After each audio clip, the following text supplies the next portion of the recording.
हा व्हिडिओ फक्त शैक्षणिक हेतूने बनवत आहे. याला कोणीही सल्ला किंवा शिफारस समजू नये. ट्रेडिंग हे स्वतः अभ्यास करून स्वतःच्या जबाबदारीनेच करणे ही नम्र विनंती. नमस्कार मित्रांनो, स्वागत आहे पुन्हा एका नवीन व्हिडिओमध्ये. तर आजच्या व्हिडिओमध्ये आपण एक ट्रेंडिंगचा सेटअप बघणार आहे की जे तुम्हाला एक इंडिकेटर आहे आज आपण याच्यामध्ये वापरणार आहे आणि त्याचे सेटिंग्स पण आहे. त्या इंडिकेटरच्या माध्यमातून आपल्याला ट्रेंडिंग समजणार आणि ट्रेंड कुठं आहे, अप साईडला की डाऊन साईडला आहे आणि त्यामध्ये सपोर्ट आणि रेजिस्टन्स पण समजेल. आता जर समजूया आपण या ठिकाणी काही बॉक्स दिसतात तुम्हाला, तर हे असं हिरव्या कलरचं बॉक्स, तर ह्याला आपण सपोर्ट किंवा असं निळ्या कलरचं ह्याला आपण रेजिस्टन्स असं समजूया. आणि हे जे वर दिसतं तुम्हाला याच्यामध्ये या बॉक्सच्या वरती गेलं मार्केट किंवा ह्याच्यावरती गेलं ट्रेंडिंग अप साईडला आहे. या लाईनच्या खाली हे जे ग्राफ दिसतं आहे तुम्हाला, हे जे लाईन दिसतं अशा प्रकारचं धबधब्यासारखं, त्याच्या खाली जे कॅन्डल्स आहेत तर हे डाऊन साईडला मुवमेंट करतील आणि तिथं आपण पुटमध्ये एंट्री करू शकतो आहे. आणि तुम्हाला अजून काही पॉईंट्स पण दिसतील या ठिकाणी. तर इथं बघू शकता तुमच्यासमोर अशा प्रकारचे काही निळे किंवा हिरवे डॉट वगैरे येतील.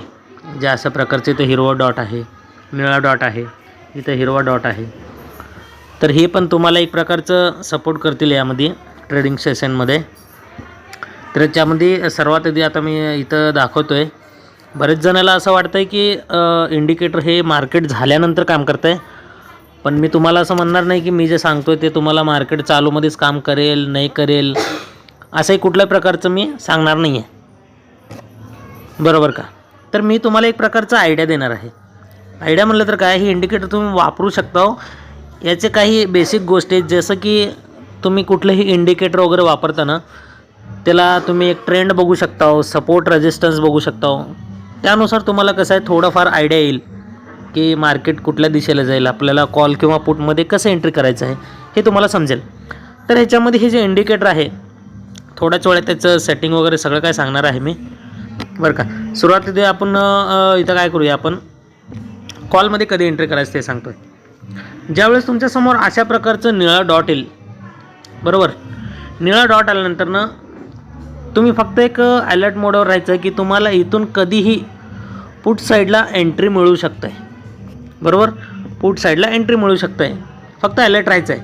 एंट्री कधी करायचं, ज्यावेळेस निळा डॉट आल्यावर मार्केट असं खाली येईल आणि पुन्हा असं वरती येईल.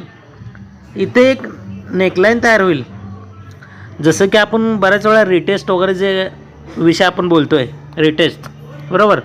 तर इथं सेम अशाच प्रकारे ज्यावेळेस निळा डॉट येईल असं, त्या निळा डॉट आल्यानंतर मार्केट खाली पडेल, लगेच एंट्री करायचं नाही आहे. एक रिटेस्ट घ्यायला होते, जिथं हे सपोर्ट बनेल त्याच्या खाली गेल्यावर इथं आपल्याला करायचं आहे पुट साईडला एंट्री आणि इथं वरती आपल्याला स्टॉप लॉस लावायचा आहे, बरोबर का. ह्या निळ्या डॉटमध्ये निळा डॉट आल्यावर आपण अलर्ट होतो, मग एक खाली येऊन एक रिटेस्ट घेतो. त्याच्यासोबतच आपल्याला हे बॉक्स पण बघायचं आहे, बरोबर का. बॉक्स आलं, काही वेळेस काय होतं की मार्केट असं वरून आलं खाली आणि जाऊन इथं बॉक्सला चिटकत आहे. बॉक्सला चिटकल्याबरोबर अशा प्रकारचं एक हे बॉक्सला रेजिस्टन्स घेत आहे. मग तिथून ज्यावेळेस खाली जात आहे, ह्या नेकलाईनच्या खाली जर गेलं तर इथं आपण एंट्री करू शकतो आहे. सिम्पल या ठिकाणी एंट्री करू शकतो आहे. म्हणजे आपल्याला थोडक्यात 2-3 गोष्टी काय बघायच्या याच्यामध्ये, तर एक तरी निळा डॉट, हे बॉक्स खाली आला, मार्केट वरती गेला, हा रेजिस्टन्स कदाचित ह्या बॉक्समध्ये पण येऊ शकतो आहे. त्यानंतर खाली जाताना जिथं कुठून सपोर्ट घेतलेला आहे, सपोर्ट कॅन्डल्स, म्हणजे जिथं कुठं हे अशा प्रकारचे कॅन्डल्स येऊन थांबलेत त्या लेवलच्या खाली जर गेलं तर आपण इथं पुटमध्ये एंट्री, वरती SL आणि खाली टार्गेट आपण घेऊ शकतो आहे 1:1, 2 जे काय असेल नका, जे आपल्यावरती डिपेंड आहे. हे झालं पुट साईडला. आता इथं पण सेम असंच कॉल साईडला पण मी फक्त 2-3 उदाहरण तुम्हाला देतो आहे. कॉल साईडला तुम्हाला एक हिरवा डॉट येईल. हिरवा डॉट म्हणजे तुम्हाला अलर्ट करेल. अलर्ट कशासाठी की कॉल साईडला कधी पण एंट्री होऊ शकता, बरोबर का.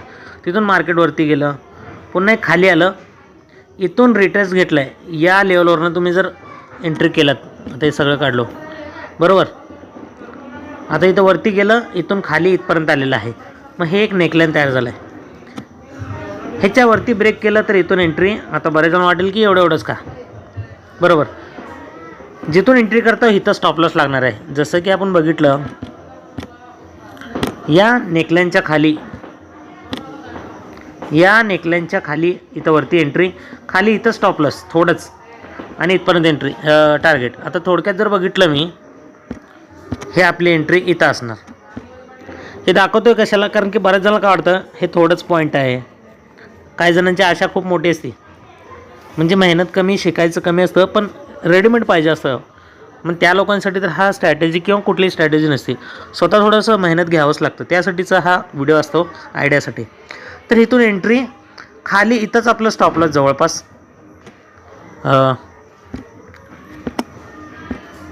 ही आपली एंट्री बरोबर. आता इथून एंट्री, खाली इथं जवळच स्टॉप लॉस किती, 15 पॉईंटचा, वरती किती आहे इथपर्यंत 35 पॉईंट. 15 पॉईंट स्टॉप लॉस आणि 35 पॉईंट म्हटलं तर किती, जवळपास 2 पटीनेपेक्षा जास्त या ठिकाणी टार्गेट दिलेलं आहे बरोबर. तरी अशा प्रकारचं जेवढं छोटं स्टॉप लॉस असतं आहे त्याच्या दुप्पट आपण जरी घेतलं 1:1 किंवा 2 असं, तरी पण आपल्याला त्या ठिकाणी टार्गेट दिसून येईल बरोबर. आता इथं एक सिंपल आहे, या ठिकाणी इथं पण बघू शकताय, निळा डॉट आला, बॉक्स पण आलं, त्यानंतर ना मार्केट खाली येऊन पुन्हा वरती गेलं, या बॉक्सलाच रिटर्स घेतलं, मग इथं आपली एंट्री असणार बरोबर. कारण की मार्केट खाली चाललं आहे आणि आपण जर एखादं रिटर्स घेतल्यानंतर मार्केट खाली, निळा डॉट नंतर मार्केट खाली आलं आणि वरती गेल्यानंतर ना जर निगेटिव्ह कॅन्डल बनवत असेल, बेरिश कॅन्डल, आणि वरती अशा प्रकारचे अजून तुम्हाला कन्फर्मेशनसाठी पण निळे डॉट येऊ शकत आहे, त्यावेळेस पण तुम्ही एंट्री करू शकता. इथं स्टॉप लॉस, इथपर्यंत टार्गेट बरोबर. तरी मार्केटचं सुरुवात आहे 22 तारखेचं.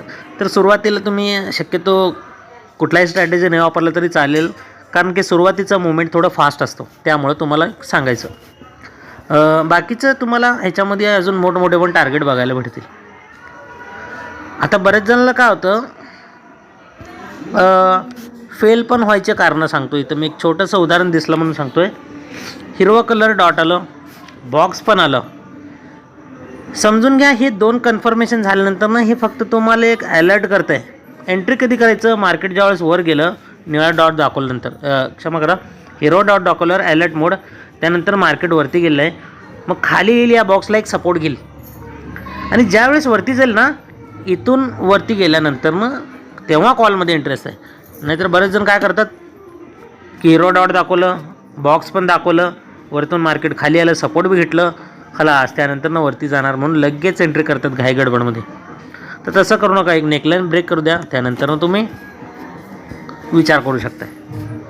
कधी कधी काय अशा मोठ्या प्रकारचे पण तुम्हाला टार्गेट देऊ शकते. इथं बघू शकता तुमच्यासमोर किती मोठं म्हणजे टार्गेटचा धबधबा, एक प्रकारचं वरून लाट आलेला आहे. आता ह्या लाटा तुम्हाला पूर्ण कॅप्चर करण्यासाठी तुम्हाला काय करावं लागेल, थोडंसं मी चार्ट पूर्ण झूम केलं आहे. चार्ट झूम करून दाखवण्याचं एकच कारण आहे की मागं तुम्ही कुठपर्यंत बी जा, मार्केट वरून बघता तुम्ही इथून खाली पडू लागलं आहे, खाली पडू लागलं आहे, खाली पडू लागलं आहे, खाली पडू लागलं आहे बरोबर का. म्हणजे काय, मार्केट डाऊन ट्रेंड आहे. आणि तुम्हाला काय करायचं आहे, मार्केट ज्यावेळेस डाऊन ट्रेंड असतं ना, त्यावेळेस तुम्हाला फक्त आणि फक्त पीईचाच विचार करायचा आहे. कशाचा, पुट बायचा. म्हणजे ह्याच्यामध्ये जिथं कुठं पण पुटसाठी तुम्हाला एंट्री दाखवेल, जसं की आता थोडंसं मोठं करतो याला, पुटमध्ये एंट्री म्हणजे कुठं दाखवेल तुम्हाला थोडक्यात सांगतो मी.